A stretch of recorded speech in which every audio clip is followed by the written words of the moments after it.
ஏழையின் கண்ணீர் கூரிய வாளை ஊக்கும். In Tamil, the tears of the poor is much sharper than the sword.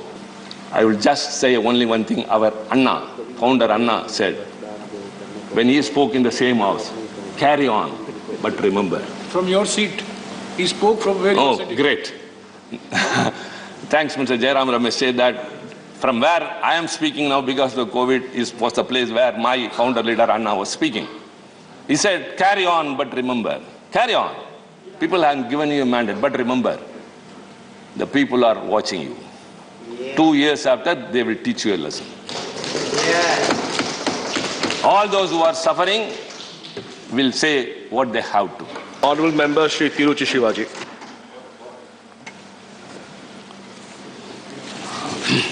Thank you, Mr. Vice Chairman. Sir, I rise to support the motion of thanks to the Honorable President for the address he has delivered to both the Houses of Parliament. Moved by my esteemed colleagues, Madam Geeta, and seconded by Mr. Malik, both of whom are not now here in the House as per the conventions.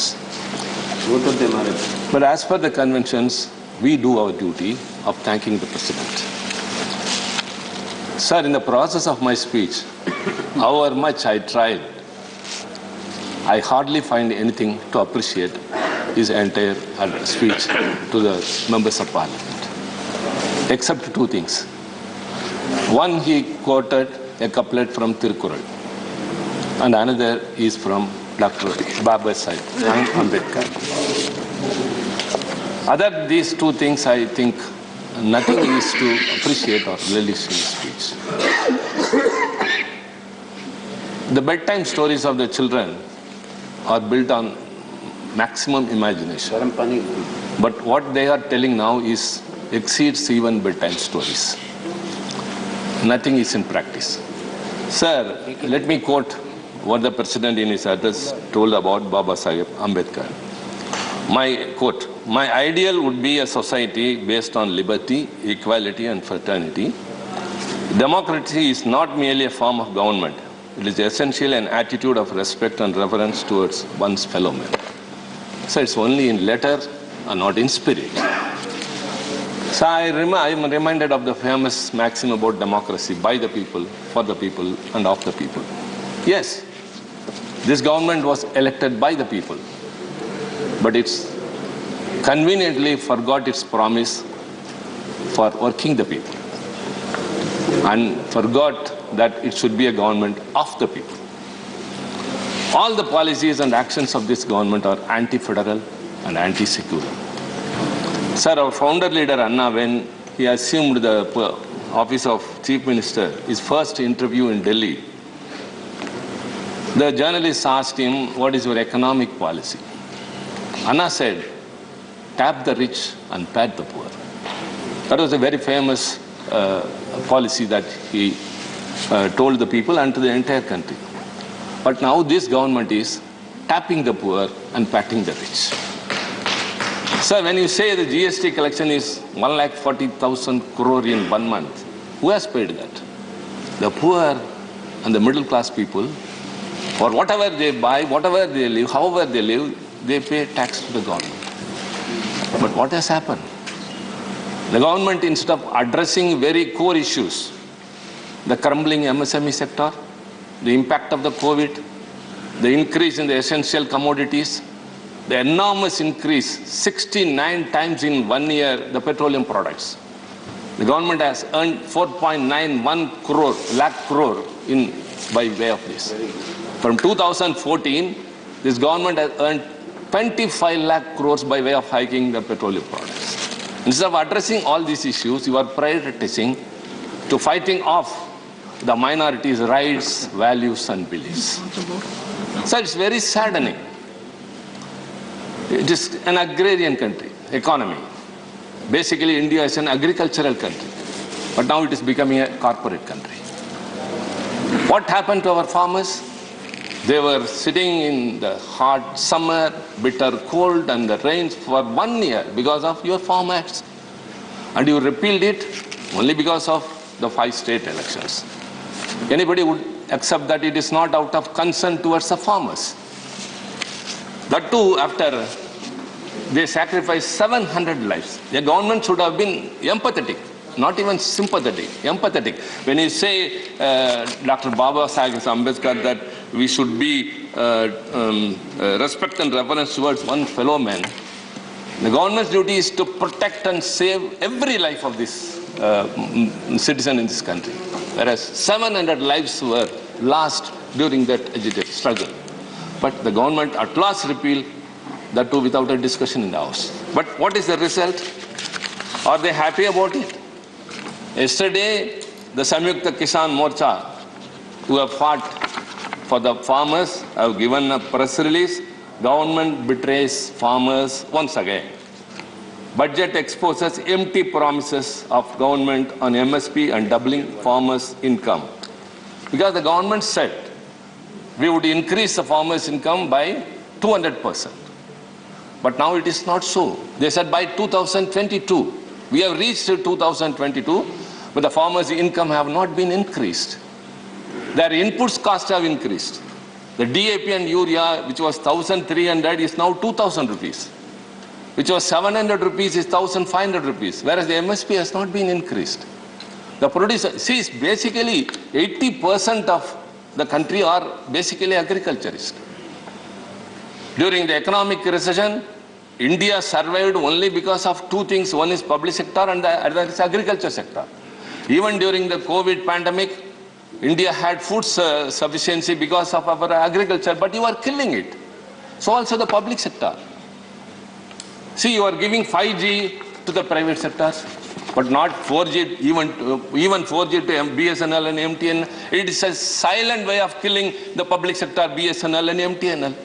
So everyone would migrate from BSNL to the private sector when they are, of course, when everyone is living in a digital world, we are for 5G, whereas they are not even able to provide 4G. They have enough infrastructure. The infrastructure of the BSNL is being utilized by other private networks. Yes, you're right. But you are giving them 5G, so what is your intention actually? You are patting them like anything. The LIC, which has got an asset of 34 lakh crores and which is of course sharing its profit to its policyholders. It gives dividend to government, but you are going to kill it. You take the money that only policyholders are protected only by LIC, and you are going to take the money and fulfill the pockets of the corporates. So what is going on in this country? See, India is said to become the youngest country. The largest democracy is going to be the youngest country in the world. In what sense? 64% of its population is going to come under the working age group. What are the plans you have got? When you introduced the Make in India program, you said that 5 crore people are employed, we will make it 10 crore. But now it is 2.5 crore. You are assuring yesterday in the budget that we will give 60 lakh jobs in 5 years. That is 12 lakh jobs in 1 year. And the finance minister very happily says it is a blueprint for 25 years. And Prime Minister comes and says about it is for 100 years. Sir, what are they talking and to whom they are talking? The poor are becoming poorer. The rich are becoming richer. The richer are now becoming corporates. That is what we witness in this country now. See, the numbers very clearly say, according to the numbers released by the Ministry of Commerce and Industry, on 14th January 2022, not much earlier, the provisional annual rate of inflation is 13.56% for the month of December 2021, whereas in 2020 it was only 1.95%. It is their statistics. This is the inflation condition. Essential commodities are hiking. People's income is not there. And your way of handling many things, people are suffering. They don't have jobs. How are you going to meet the unemployment? You don't address those issues, whereas you are talking something else. You are patronizing the corporates. And so also the inflation is borne by whom? The middle class and the lower sections only. What happened to the MSME? When it was crumbling and it was when expected a dire need of a boosting, It suffered a severe blow because of demonetization and the hasty implementation of GST. And the states surrendered their sovereignty of collecting taxes. But the promise that was given by the union government that it would give its due share to the government has not yet been. The due share has not yet been. Many states, even my state is coming and asking. Many states, the representatives here would know that the GST share from the due from the government has not reached them. Then what are you doing with the collected money? You are only waiving the NPAs of corporates.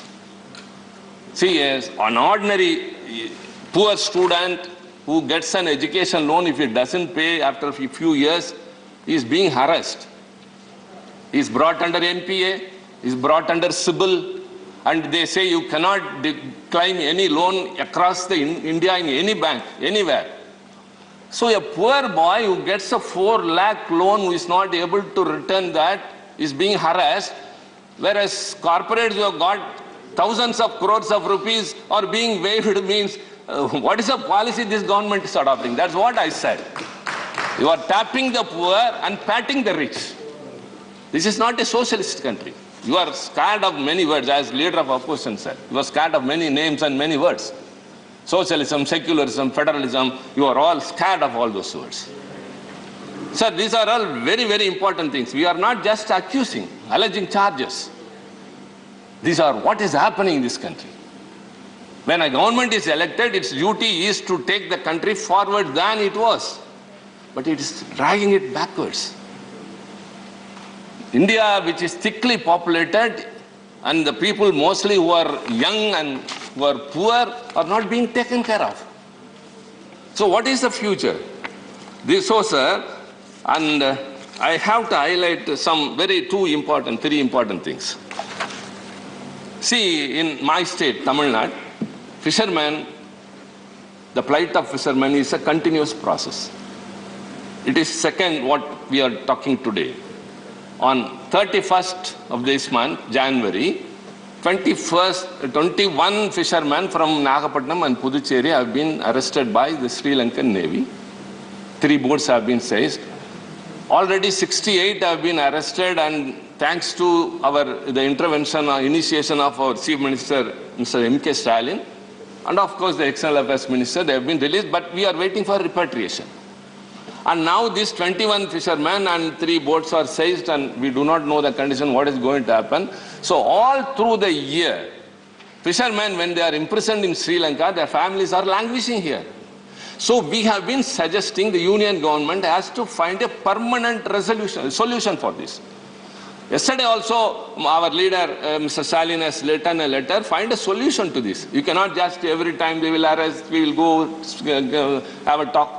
So let the fishermen's issue has to be settled very fast. You give priorities to such issues. You are not doing that. Rather, you are attempting to encroach the powers of the state. You have got an aversion towards some region, some languages, anti-lingual, anti-region. India is famous for multi-diversity in its unity in diversity. But it is not in practice. Some languages are totally dispensed of. Hindi is being imposed this way and that way. I even represented to the Home Minister with a genuine representation that in CRPF, for non-paramedical staff, just table boys, sweepers and cooks, the qualification is 10th standard, but the examination is only in Hindi and English. You cannot expect a student from a non-Hindi speaking state who has studied just up to 10th standard to appear in English. So what we suggested, let all these examinations should be at least in regional languages, if at all. Constitution. As per. Recognized by the Constitution. Recognized in the 8th schedule of the Constitution, 22 languages are there. Do that in that. So you have to not just in lip service you say we support, we encourage other languages. No, you are actually killing other languages. So that was another thing we put them. See the Republic Day parade, a very, very ceremony which all are celebrating, and especially this is the 75th year. And all the years, all the states will not get representation, we are aware of that, but this is a special 75th year. The Tamil Nadu government gave 7 designs. The theme was Tamil Nadu's participation in the freedom struggle. There were 4 rounds of scanning by an expert committee. They say that it's expert committee. Expert committee has not come down from the sky. It's only constituted by you. The committee constituted by you drafted the national education policy, which was not accepted by even the academicians. So also this expert committee, 3 stages it approved. We have given the history of Rani Velu Nachiyar, the first ever queen who won back her territory which was lost to the British. Everyone has lost and have died. But she was the only person who regained the territory which she lost to the British. And so also Bharathi, everyone knows, a patriotic poet. And V.O. Chidambaram, who first launched this Swadeshi steam navigation. And Marudu brothers, who helped Velu Nachiyar. See, all these things were not approved, saying that it is unacceptable. Where can we go and say? So I was watching the Republic Day parade on TV. Oh, anything better would have been there. But I saw only saffron-clad saints walking and on the tableau. Why are you rejecting us? It has been happening for long that South Indian, especially Tamil Nadu, the patriots or anyone, is not recognized. Why all these years? Again, the Chief Minister wrote to the Prime Minister himself. Sir, take care, please. It's very important. They didn't allow. But there is a proverb. Just because concealing a comb, you cannot stop the marriage. So you didn't accept our proposal in the Republic Day parade.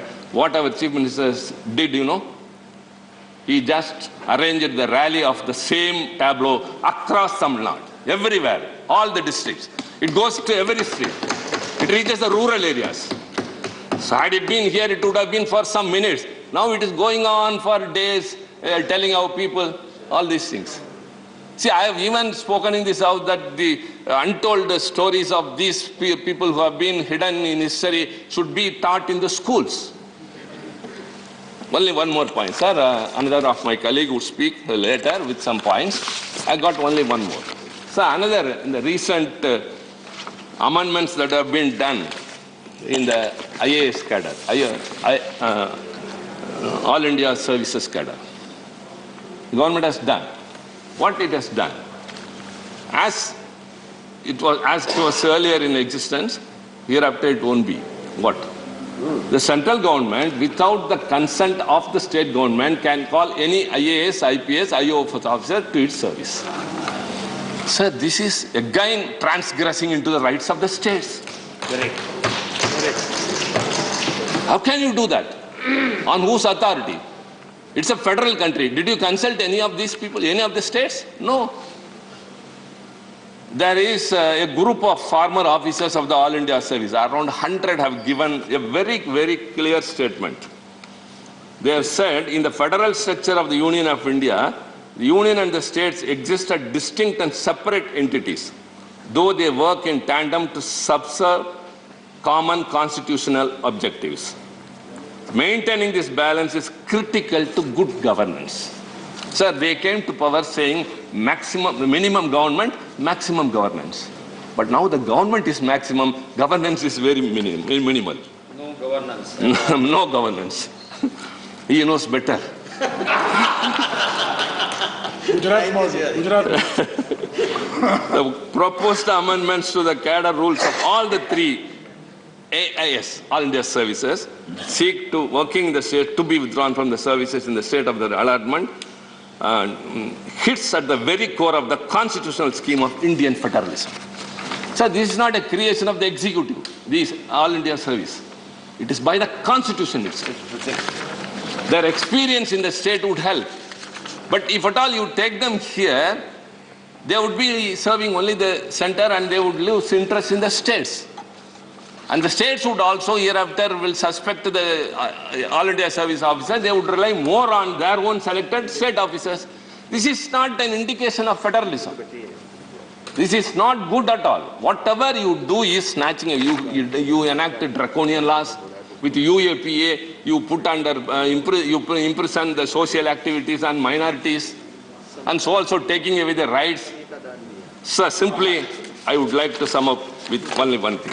What is going on in this country after this party has taken up assumed power, and the president also has addressed? I could simply say that democracy is in peril. Secularism is at stake. Federalism is targeted. State rights encroached and transgressed. Economy shattered. Minorities unsafe. Public sectors crushed. This is the experience of us, nothing else. I will just say only one thing. Our Anna, founder Anna, said when he spoke in the same house, carry on, but remember. From your seat. He spoke from where you were sitting. Great. Thanks, Mr. Jairam Ramesh said that from where I am speaking now, because the COVID was the place where my founder leader Anna was speaking. He said, carry on, but remember. Carry on. People have given you a mandate, but remember, the people are watching you. Yeah. 2 years after, they will teach you a lesson. Yeah. All those who are suffering will say what they have to. Yadi kannir kuriya vaale ukku in Tamil. The tears of the poor is much sharper than the sword. Thank you very much. Thank you, Honorable Member.